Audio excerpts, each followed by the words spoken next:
Good evening. Thanks for joining us on India Business Hour. I'm Shireen Bhan. The headlines we're tracking for you this evening. Is it like Hanuman? You don't believe in your own capacity, in your own strength. And has there got to be somebody, standing next and say, hey, you're Hanuman, do it. Finance Minister Nirmala Sitharaman urges India Inc. to invest more, says the government has cut the corporate tax rate and provided incentives to boost production. Ask the industry, what's stopping you when foreign investors are putting money into India? The Sensex and Nifty end at their highest level in 5 months as bulls rally for the fourth day. The Nifty reclaims 18,000 for the first time since early April. Financials lead the charge with the Nifty Bank Index closing at a 10-month high. At what price you choose to do your IPO is your business. We have no business to suggest otherwise. SEBI Chief Madhavi Puri Butt says the regulator has no business to suggest pricing of IPOs of new age tech companies, but calls for more disclosures on valuations. Tells India Inc. the market regulator will not scrutinize business decisions but will crack the whip on violations. Inflation in the US continues to remain red hot. Consumer price index for August is at 8.3% higher than estimates. Shares on Wall Street plunge at opening bell. Vedanta and Foxconn sign an agreement to set up a $20 billion semiconductor project in Gujarat, plan to build a chip and display facility near Ahmedabad. The government classifies 384 drugs as essential, which must be sold at prices set by the Pharma Pricing Authority. These include popular drugs used to treat diabetes, tuberculosis, HIV, among others. 26 drugs deleted from the 2015 list of essential medicines. The COVID vaccines don't make it to the list. Depositories like NSDL, CSDL and CAMS could see 4,000 to 5,000 crore rupees in additional revenues. A CNBC-TV18 analysis of the impact of the insurance regulator's latest mandate to dematerialize insurance policy shows the move could cause some short-term pain, though, for insurance companies. 8 people are dead, dozens suffer burn injuries after a fire broke out at a hotel in Secunderabad. An electric vehicle showroom was housed in the same building. Police are yet to ascertain the cause of the fire. Senior lawyer Mukul Rohatgi set for another stint as India's Attorney General. He will succeed KK Venugopal, whose tenure ends at the end of the month. Well, let's start with the market action on the Lal Street, where the rally continued for day 4. The Sensex and the Nifty hitting their highest level in 5 months. The Nifty is back above the 18,000 mark for the first time since early April. Financials led the rally in the Nifty Bank Index at a 10-month high, so good day there as far as our markets were concerned. From the stock markets to the money market, the rupee gaining nearly 40 paise against the dollar, hitting its highest level in over a month. And as far as bonds are concerned, the picture is on your screens. Lata is here now with a money market snapshot. Lata. Yes, the rupee was stronger by 0.5%, almost only 79 rupees to the dollar.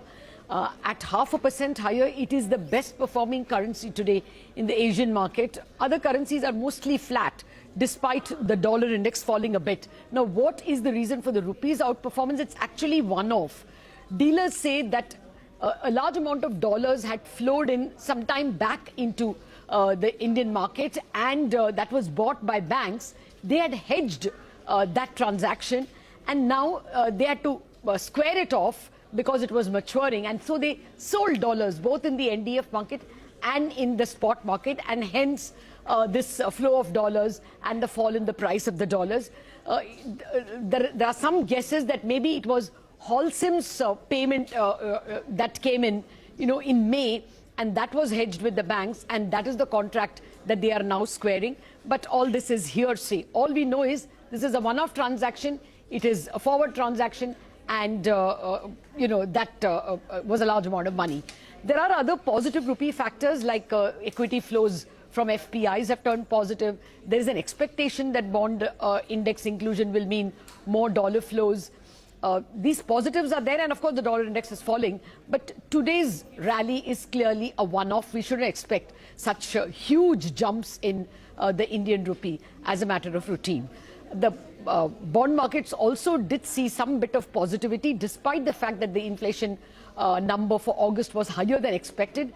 This is because the bond market is less worried about inflation. They're only worried about the bond index inclusion. In any case, a lot of economists like from SBI and Citi are expecting the Reserve Bank to hike only by 25 or 35 basis points because of the dovish noises or dovish statements we got from some MPC members like Ashima Goyal. All right, Lata, many thanks. And of course, the markets will now react to the US inflation print and what happens with Wall Street overnight.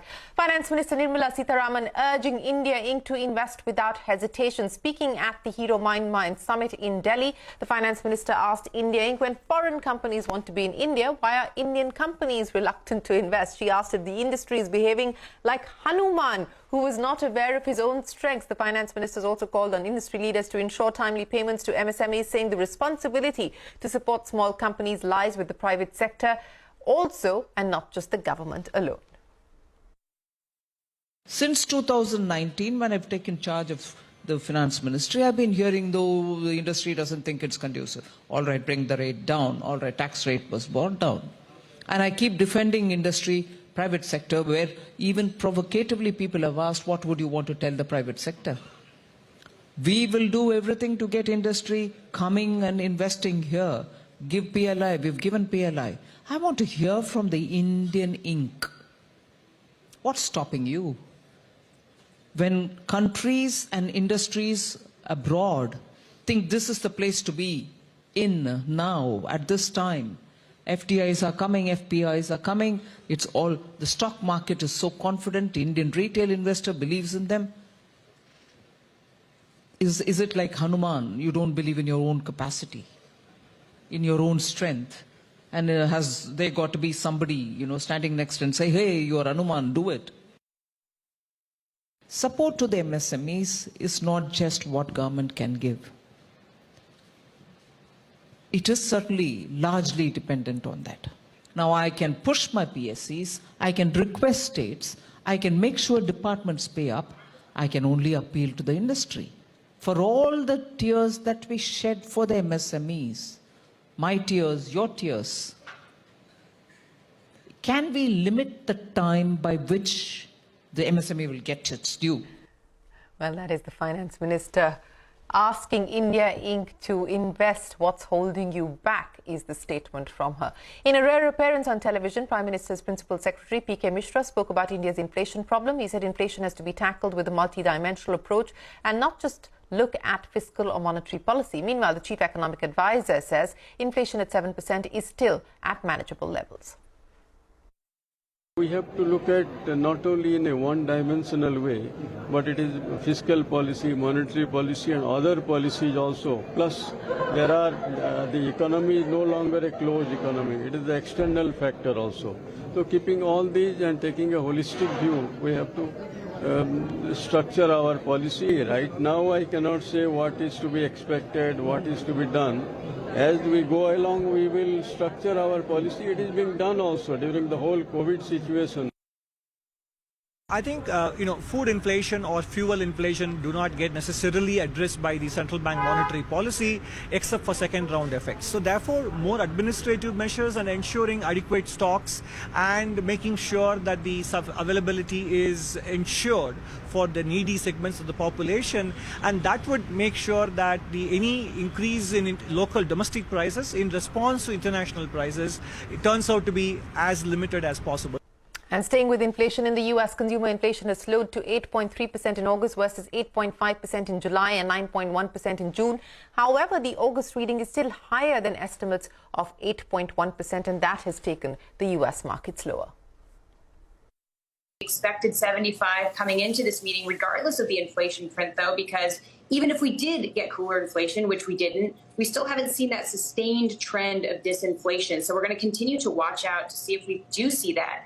Moreover, we're still seeing that labor markets are tight and wage growth is solid.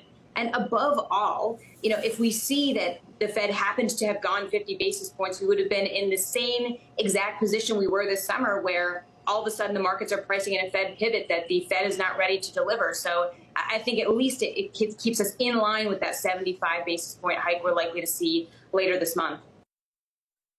Look at the core measure of CPI. When I look at these alternative measures of core or underlying inflation, trimmed mean, weighted median, underlying inflation gauge. Those to me all seem consistent with a pretty sustainable 6% core rate of CPI growth, and that's not 2%. Well, that's the U.S. inflation print and reactions coming in. The government is likely to announce a calibrated correction to the windfall gains tax imposed on oil and gas companies. Sources say an announcement is likely in the next few days. This is as part of the fortnightly review. The finance minister set up an expert committee to address regulatory issues faced by venture capital and private equity investors. This was a budget announcement, a budget promise.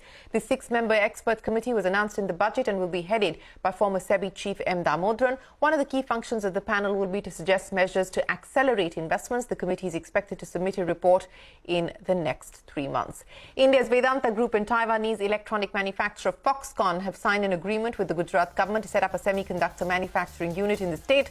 Both companies have pledged to invest 1.54 lakh crore rupees to set up the facility, which is expected to create 1 lakh job opportunities in the state.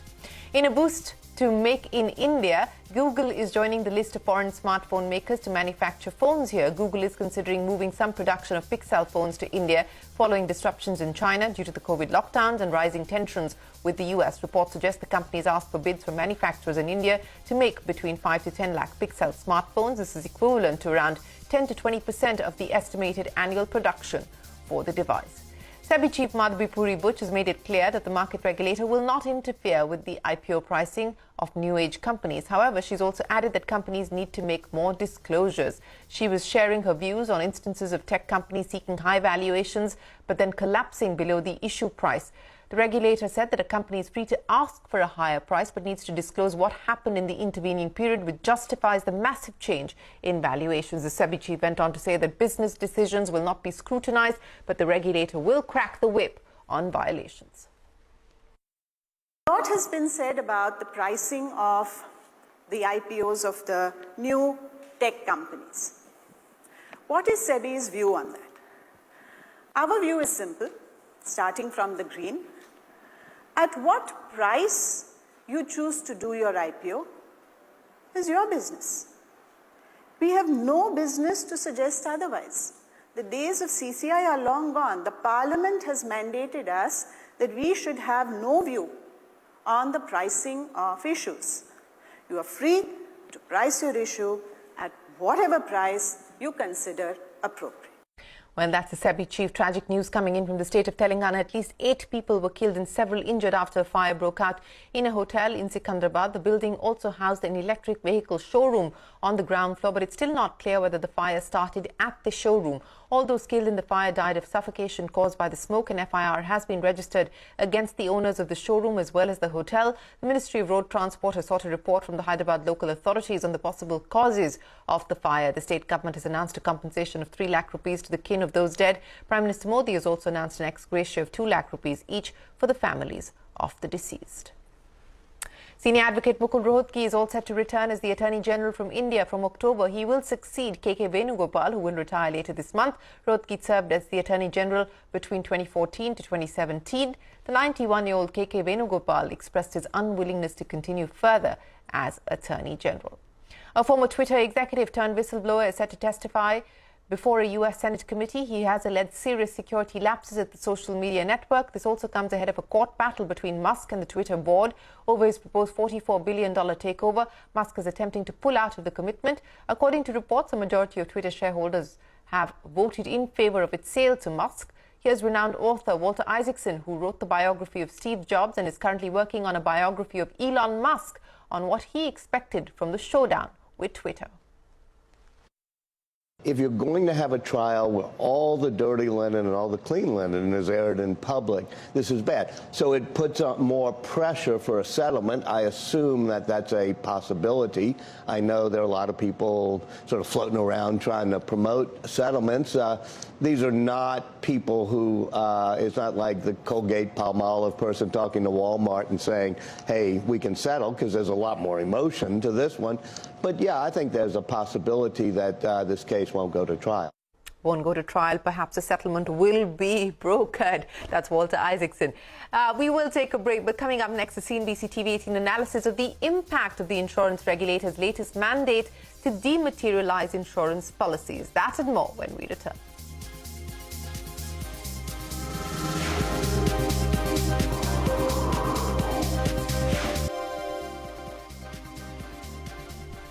The government has released the national list of essential medicines comprising 384 medicines across 27 categories. Now, 34 medicines have been added to the list, and these include several anti-cancer drugs, antibiotics and vaccines. 26 medicines from the 2015 list have been deleted. The purpose of the list is to ensure that these medicines are available to patients at an affordable rate.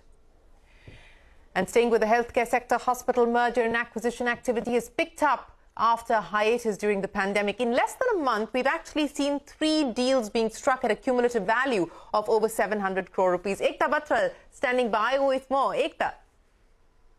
Thanks for that. Well, the largest of the 3 deals in the past few weeks was Apollo Hospitals acquiring a hospital bed in Gurugram for around 450 crores, followed by Krishna Institute of Medical Sciences, or KIMS, acquiring majority stake in over 300-bed multi-speciality hospital in Nagpur for around 80 crores. Lastly, the third acquisition was Narayana Health shelling out around 200 crores for an orthopedic hospital, Shiva and Shiva Orthopedics, in their home market of Bengaluru. Now, while Apollo Hospitals acquisition marked the company's entry into Haryana, the KIMS acquisition was to diversify away from Telangana and AP and Andhra Pradesh. Meanwhile, the focus of Narayana's acquisition, which is housed within this company's city campus that comprises of the Cardiac Sciences Hospital and their multi-speciality hospital, Mazumdar Shaw Medical Center, was to strengthen their offerings in the orthopedic, neurology and trauma department. So why has M&A picked up in the healthcare space?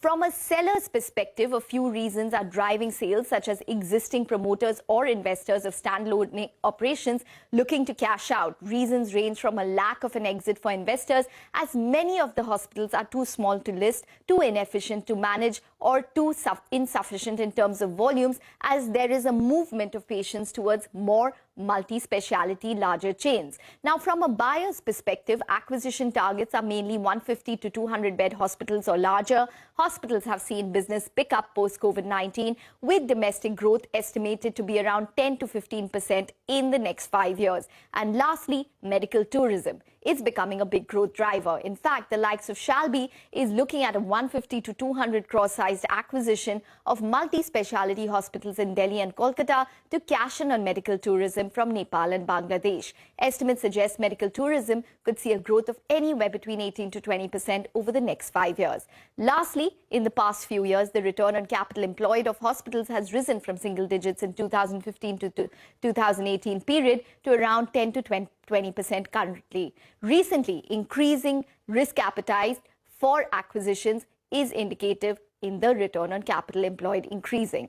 But why not fresh capex? Experts say it's easier to acquire a greenfield hospital. It takes 3 to 4 years to come on stream and longer to even break even. An acquisition, as described by one of the hospital chains, is a plug and play model. Find a strategic fit and buy it.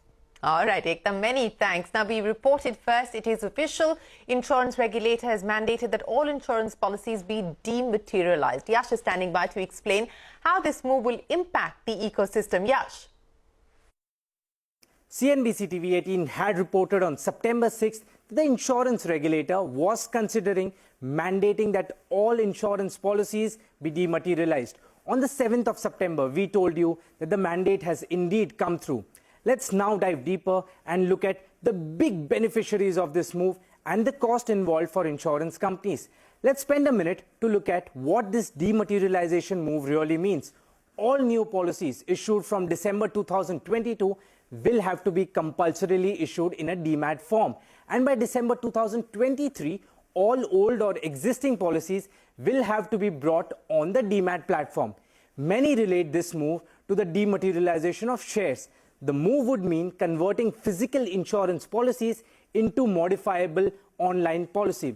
Insurance policies will be put on a separate demat platform called the EIA, or the Electronic Insurance Account. This EIA will have all policies belonging to an individual, like his life insurance, health insurance, or motor insurance policy. What does it mean for policyholders? Since all policies belonging to an individual will be in one account, servicing these policies can be done all at once rather than reaching out to individual insurance companies. Dematerialization will remove paperwork and physical policies. Finally, policyholders will be able to take loan against their insurance policies just like they do against shares. Now, let's get to the meat of the story. Who benefits? Well, in long run, this will benefit insurance companies, but the depositories are the ones who enable this process, and they will be the big beneficiaries. NSDL, CDSL, CAMS, Carvi are the big depositories analysts are focused on. My calculation suggests that the depositories here could have an opportunity to double their revenue. Why do I say that? Life insurance industry sold around 3 crore policies in FY22, and the cost of dematerializing a single policy estimated by insurance companies and industry experts is around 50 to 60 rupees per policy. That would give depositories an additional revenue of about 150 to 180 crore rupees. General insurance companies, they sold 50 crore policies last year. The same calculation on dematerialization cost will give depositories an additional revenue of 2,500 to 3,000 crore rupees. Finally, the old active life insurance policies will also have to be dematerialized. There are 30 crore life insurance policies, and dematerialization of these policies will bring revenues of about 1,500 to 1,800 crore rupees. All put together, there could be additional revenue of around 4,150 to 4,980 crore rupees for the depositories. Compare this to the current revenue which depositories make. NSDL's revenue in FY22 stood at 821 crore, CDSL's revenue stood at 606 crore, and CAMS was about 927 crore. A very conservative estimate would show that these depositories could easily double their revenue. Now, insurance dematerialization will certainly entail a cost for insurance companies. This right here is a breakup of the annual recurring cost and the one-time cost which big insurance, both life and general, will have to take towards dematerialization. On the positive side, insurance companies will save the printing and the delivery of physical policies. Dematerialization will also restrict frauds. Also, it will improve the renewal ratios and hence the persistency for these insurance companies. Many thanks for joining us and taking us through what dematerialization could mean for the insurance industry. It's time now for our Startup Corner. Arundhati Ramanan is standing by with our Startup Snapshot tonight. Aru. Thanks so much for that, Shireen. So let's take a look at all the action from the startup world. Bharat Pay ropes in former RBI Deputy Governor BP Kanungo and Zomato Chairman Kaushik Datta as independent directors. The company plans to strengthen governance, rigor and transparency as they look forward to a listing on the stock exchanges. The fintech unicorn is also planning a market debut in the next 2 to 3 years. Meanwhile, SaaS-based analytics firm ThoughtSpot is investing $150 million in India over the next 5 years and also has just opened its third center in the country in Thiruvananthapuram. The new investment will fuel product innovation for the modern analytics cloud for companies to build their business on data. In fundraising news, 91 Square Feet, a construction tech startup, raised $10 million in a Series A round led by Stellaris Venture Partners with participation from existing investors, Y Combinator, Betatron and other prominent angel investors. Now, the fresh capital will be used to strengthen the startup's on-ground service muscle, product development and deepen its engagement with its supplier network. Amazon India's wholesale unit reports 4,592 crore rupees of revenue from operations in FY22, showing a jump of 26% compared to a little over 3,600 crore rupees a year ago.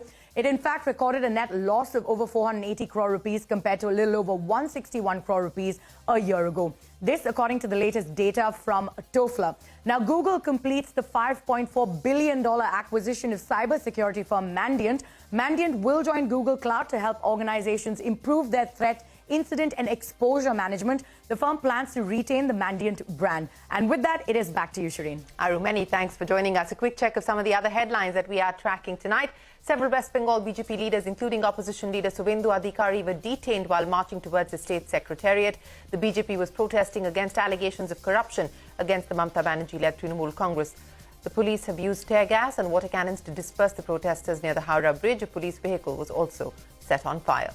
The latest on the irregularities in recruitment scams of sub-inspectors for the J&K police. The CBI is conducting search operations at 33 locations across Jammu, Srinagar, Haryana, Delhi, Bangalore, among others. Premises of the former chairman of Jammu and Kashmir Services Selection Board, the controller of examination, and the houses of the DSP and the CRPF officials from Jammu and Kashmir have been searched. The 5-judge bench of the Supreme Court has started hearing arguments against the 10% reservation for economically weaker sections in government jobs and admissions. The Petitioners argued that this reservation is a fraud on the Constitution and is dividing the country on caste lines. The court is likely to pass its verdict on the matter in 5 days. And with that, it is time for us to wrap up this edition of India Business Hour. Thanks very much for watching. Do stay tuned. The news continues here on CNBC-TV18.